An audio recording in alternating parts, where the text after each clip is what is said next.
ils ont eu donc des Congolais par la corruption, ceci, cela. Ils l'ont fait marier à la sœur de James, à une Tutsi, directement. Il a abandonné sa femme à Kinshasa. Oui, il a abandonné sa femme à Kinshasa avec les enfants. Vous voyez encore le problème avec les Congolais. C'est grave. Il nous laisse beaucoup de problèmes. Il est là et maintenant il crie qu'il veut venir. Hein? Bon, le voilà devenu un chef de guerre de la rébellion. Et ils sont allés ramasser tous les autres rebus que vous connaissez.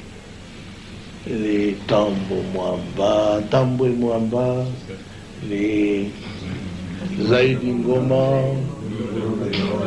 l'autre est là, Londa Boululu, Wamba Diawamba. Et vraiment une kermesse de gens, en tout cas, corrompus et inutiles. Pardon, le Bizima Karaha, qui était mon ministre des Affaires étrangères, que je croyais congolais. Et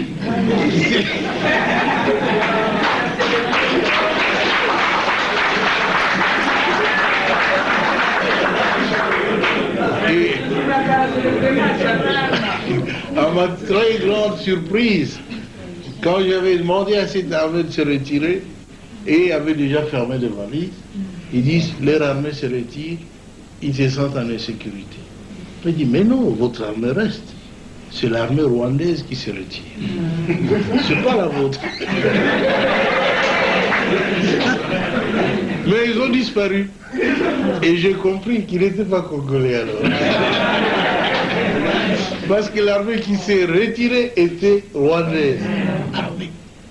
Un ministre congolais, un ministre d'État a disparu. Un ministre des Affaires étrangères a disparu. J'ai dit, nous étions infiltrés alors. Infiltrés au sommet de l'État. Alors ainsi on aura pu découvrir des documents où Kagame dirigeait ces gens-là, où il complotait pour que les Tutsis prennent la tête de ce grand pays qui n'est pas le leur. Alors ça en est trop, hein. Ce pays ne leur appartient pas. Ils veulent en prendre la tête. Quoi? Mais c'est pas possible, ça a été très grave. On a vu tout ça, si seulement on avait su avant, ça aurait été bien. Mais le conflit a éclaté après. Ils tentent le conflit, ceux qui n'ont pas pu réussir avec le coup d'État, qui avait échoué le 2 août. Et maintenant, je le vois en train d'échouer encore. Notre peuple se défend. Je suis très heureux que vous tous ayez pris conscience de la gravité de la situation pour nous mettre tous ensemble, tous les partis politiques confondus, chez nous. Tous les Congolais se sont mis ensemble derrière le gouvernement. Ils m'ont soutenu, je dois l'avouer très sincèrement. Et je ne sais même pas ce que je ferai pour les rendre.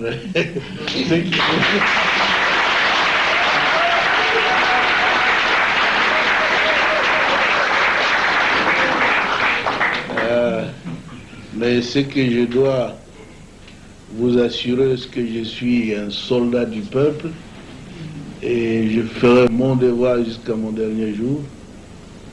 Je veux que mon pays soit totalement libre et en tout cas un pays moderne qui se développe, où sur le plan social, nos villages doivent être transformés.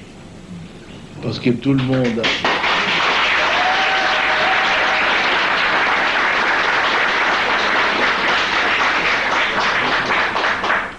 Beaucoup de nos élites, beaucoup d'intellectuels, beaucoup de citadins, des gens de ville qui sont habitués à la vie, ont peur de rentrer dans nos villages.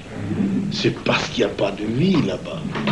Nous étions donc engagés dans un programme de reconstruction qui a commencé à porter fruit. Et tout cela sans assistance extérieure. Parce que les habitudes politiques en Afrique, c'est qu'on doit attendre de l'aide de la France, des États-Unis, de l'Union européenne, de la, de la Banque mondiale, de ceci, cela. Mais nous avons dit, depuis quand nous luttions, longtemps, nous disions que notre lutte, c'est la lutte de l'intelligence contre la force brute. La force brute,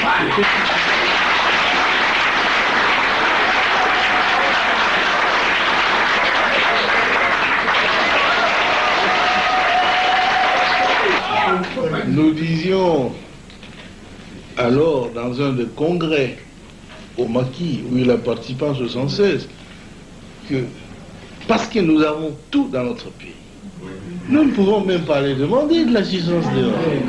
Il faut utiliser l'intelligentsia nationale pour transformer tout ce que nous avons.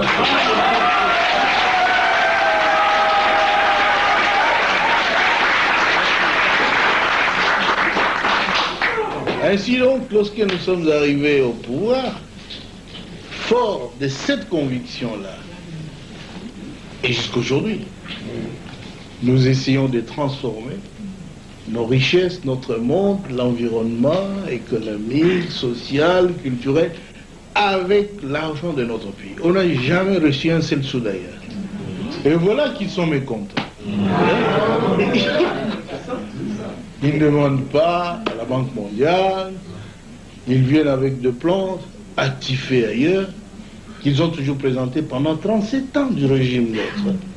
Toujours le même plan. Ils sont venus avec ça, ça. Moi j'ai dit non. Notre plan à nous, c'est nous qui souffrons. Nous connaissons de quoi nous souffrons. Alors nous allons faire un plan pour résoudre notre problème. Ils disent, où est-ce que vous aurez de l'argent? Mais si on peut toujours l'avoir ici. Le Congo est riche. Et nous avons fait cela. Nous avons notre plan. Il est bien. C'est un plan qui doit développer notre pays.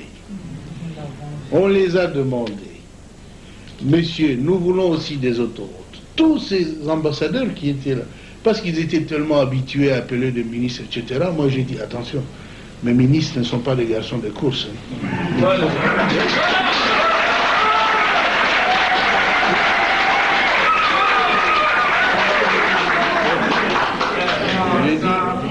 J'ai dit qu'il faut laisser le ministre résoudre le problème du pays.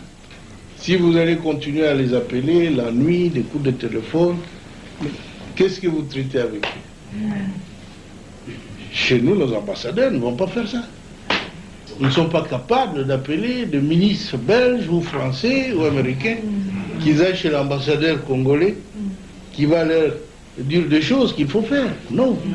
Et si vous ne les faites pas là, chez moi, je ne vais pas. Ils trouvent que je suis têtu, arrogant. Je dis, mais c'est pourtant la vérité. Chez vous, ça passe bien. Ça doit aussi passer bien chez vous. Ne vous immiscez pas dans nos affaires. Alors, comment est-ce que vous allez avoir de l'argent? Vous ne ferez même pas 3 mois. Moi, il dit, 3 mois? Mais je ferai plus que 3 mois.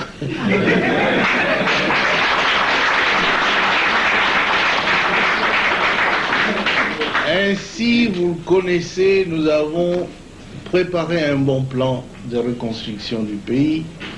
Ils nous ont dit qu'il faut aller le défendre à Bruxelles. C'est vrai, oui, on a envoyé une délégation à une conférence qu'ils ont appelée la conférence des amis du Congo.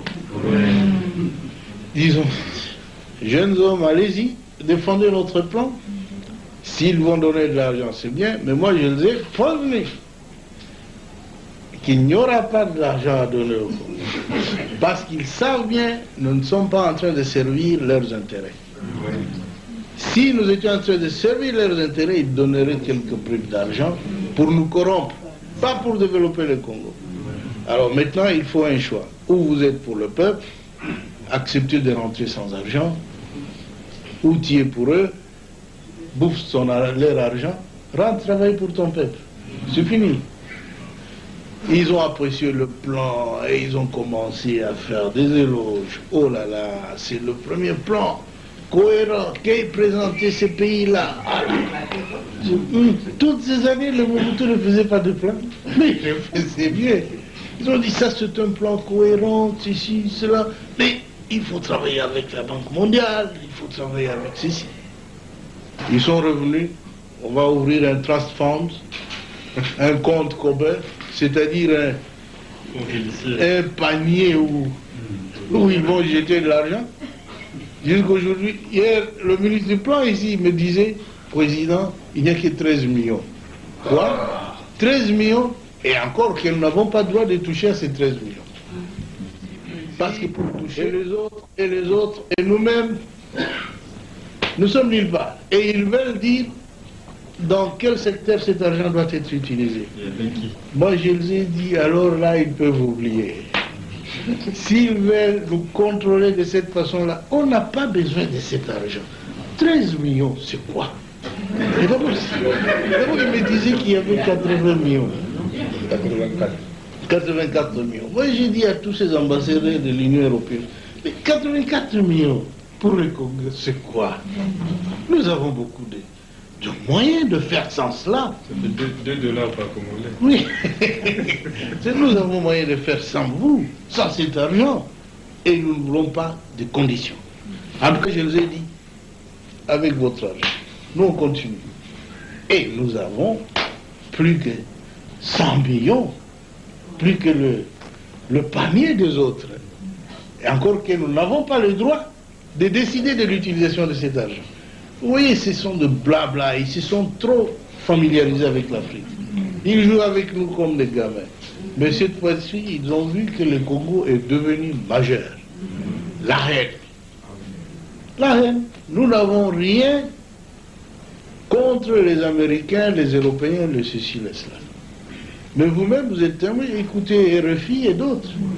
La campagne. Quelle bassesse. Hein? Ils ne font qu'accuser le Congo. Tout ne va pas, ceci, cela, mais tout va très bien. Sinon, le peuple ne se serait pas ligué autour du gouvernement. C'est maintenant que le peuple a compris que la politique, c'est la sienne. Nous ne sommes que des exécutants fidèles. C'est tout. C'est pourquoi tout le monde au Congo tend à se mettre ensemble avec la direction du pays pour que nous puissions arriver à nos objectifs. Cette fois-ci, parce que la guerre est venue s'intercaler sur notre marche avant, nous avons une priorité d'écraser les envahisseurs. Et je vous avoue qu'ils seront écrasés.